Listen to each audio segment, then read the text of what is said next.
A cárie dentária continua sendo um dos problemas mais prevalentes em saúde bucal, muito embora seus mecanismos de desenvolvimento e de prevenção sejam bem conhecidos. No Brasil, há um quadro de saúde bucal preocupante, no qual coexistem cerca de 240 mil cirurgiões dentistas, hoje muito mais, né? E mais de 20 milhões de edêntulos, cuja maioria perdeu seus dentes com a doença cárie. Sobre a cárie dentária e o uso de fluoretos para sua prevenção, analise a afirmativa a seguir e assinale a correta. Então, ele fala de cárie e flúor, a gente vai falar de flúor um pouquinho mais para frente, mas essa já engloba cárie e flúor. Para falar das assertivas, ele coloca 3 assertivas, quais são corretas e assinalar a correta. Então, vocês vão levar a caneta no dia da prova e vão grifar, porque a UFT, ela tem uma característica de perguntar tanto correta como incorreta. Então, ele tem uma variabilidade grande durante as questões de correta e incorreta. E nosso cérebro sempre procura correta. E às vezes ele quer incorreta, você já lê a primeira marca e vai para a próxima e acaba errando. Então, é uma banca que tem essa... Tem banca que só pergunta correta, tem banca que geralmente pergunta incorreta, e tem umas que são mistas. Essa é do tipo misto, tá? Então, vocês têm que pensar no que a questão está perguntando. Então, conceitua-se cárie dentária como uma doença multifatorial que engloba fatores necessários, ou seja, o acúmulo do biofilme, determinantes, que seria o negativo a exposição de açúcar, positivo a exposição de fluoretos, e moduladores, que seria o biológico, saliva, social, contexto socioeconômico, cultural e etc. Isso daqui já estava bem ali na mudança, né? Porque a gente tinha a tríade de Case, que falava que cárie é causada pela tríade. Você precisa ter o micro-organismo, né? O hospedeiro e o substrato cariogênico. Esses 3, quando você tinha presente, você teria cárie. O Nelbron foi lá e mudou, acrescentou o tempo. Ah, não, precisa de um tempo. Logo em seguida já teve essa mudança, que é justamente que aí em 2019, né, a questão ainda não estava tão atualizada, mas foi muito próximo, né, 2016, 2019, ele fala que engloba esses fatores. Então, a gente já está próximo do que é o conceito de hoje, se vocês conseguirem perceber. Então, fala de biofilme, fala determinante açúcar. Hoje a gente sabe que o açúcar é o determinante, o biofilme é o modulador, mas a gente tem ali, a gente já está próximo do que é. Então, aqui está correta, se a gente pensar mesmo hoje, a gente pode considerar isso correta, não é tão exatamente esses nomes, mas está correta, tá? Então, primeira, certinha.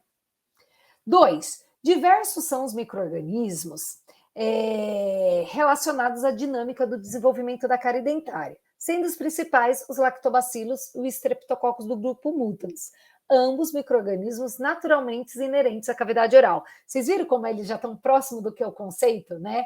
Que foi mudado? Então, é uma banca que estava se atualizando. Apesar da gente falar de outras questões que estão desatualizadas, essa questão é muito importante porque ela é uma pista da atualização. Então, em 2024, a gente com certeza, né, não falo com certeza porque eu nunca sei o que esperar das bancas, mas essa questão número 1, que é a mais recente de cárie, ela é uma pista muito grande que eles já estavam se atualizando, tá? Então, ela está ali na trave da atualização. Então, hoje, se a gente considerar que ela é de 2019, a gente está em 2024, é de se esperar que essa banca já esteja atualizada. Tá? Então, a 2 está certinho, né? Geralmente inicia com os mutans e quem dá continuidade são os lactobacilos, né? Porque aí o ambiente já está bastante ácido. Então, corretíssima a 2. Então, já temos 2 corretas. 3, o mecanismo de ação do fluoreto em relação à proteção do dente frente ao processo cariogênico é essencialmente local. Assim, mesmo o fluoreto sendo utilizado de forma sistêmica, ou seja, que aqui no nosso país seria água de abastecimento, ela tem um efeito local quando o íon retorna para a cavidade oral pela secreção salivar. A gente vai falar muito disso daqui a pouquinho, quando a gente falar sobre flúor, mas é tudo verdade, tá? Por quê? O flúor, né, hoje a ação principal dele é atópica. Então, por exemplo, tomei essa água com flúor. A água, ao entrar em contato com meus dentes, vou ter acesso ao fluoreto, vou ingerir, ele vai cair na minha corrente sanguínea, que seria isso, ação sistêmica, mas ele vai voltar pela saliva, liberando íons, né, de flúor na minha cavidade bucal. E quando você tem essa liberação do íon de flúor, eu vou ter uma ação tópica novamente, que é extremamente importante e interessante. Então, a 3 também está correta. Então, qual é a alternativa correta? É a D, Todas as afirmativas estão corretas. Questão 2. Sobre a cárie dentária, é incorreto afirmar que... Então, essa questão já mudou. Ela já está pedindo o quê? Qual que é a incorreta, tá? Então, ela é de 2016. Então, a gente vai ter que pensar um pouquinho aqui. 1. A frequência de ingestão de alimentos pelo paciente não interfere no aparecimento da cárie. Apenas o tipo de alimento consumido por ele tem influência na cariogênica. A influência na cariogênese. Na verdade, essa está incorreta, tá? Porque a frequência interfere sim, tá? É claro que é importante o tipo de alimento, que seria o açúcar, tá? Então, isso até nos dias de hoje não mudou. E a frequência também. Então, não é só se você consome açúcar. Quanto mais frequente, maior a disponibilidade do açúcar para a bactéria. Mais ácidos ela produz, mais o ambiente bucal fica ácido, maior a dissolução do esmalte dentário. Então, a frequência ela é tão importante quanto ao tipo de alimento, que seria a sacarose. Então, de cara, essa já é a incorreta, tá? Então, a já está errada. Até hoje seria fácil entender esta questão, tá? B. Normalmente, com o avançar da idade, a microbiota bucal cariogênica vai sendo gradativamente substituída por uma microbiota bucal periodontopatogênica. Na verdade, não é que ela vai tendo uma substituição, a gente vai ter uma homeostase, o paciente já tem uma frequência alimentar um pouco mais padronizada, ele já tem uma melhor coordenação motora para higienizar. O que vai mudar são os extremos, né? Na infância, que é uma criança dependente, e o idoso, que perde a acuidade visual, que perde mobilidade, que muitas vezes volta a ser dependente. Então, na verdade, você tem uma pequena, não é uma substituição, sai aqueles e entram aqueles.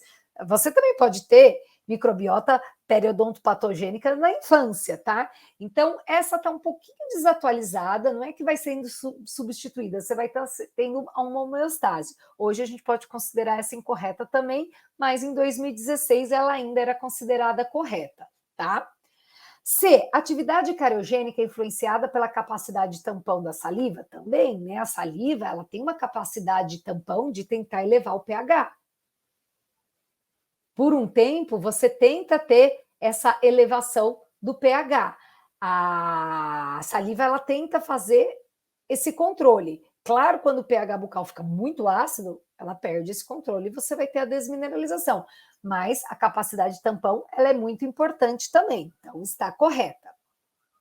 E D fala, cáries superficiais de dentina não provocam a formação de dentina esclerosada ou terciária no dente envolvido.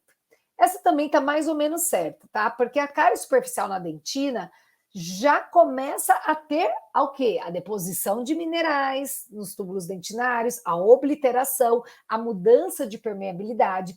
A formação de dentina esclerosada é um estágio mais posterior, mas a gente não tem como determinar que realmente a superficial não vai causar, em alguns casos ela causa. Então, aqui está mais ou menos certo. Então, é uma questão hoje que está desatualizada, mas que para 2016 ela estava ok, e essa A é muito fácil de entender que ela está errada.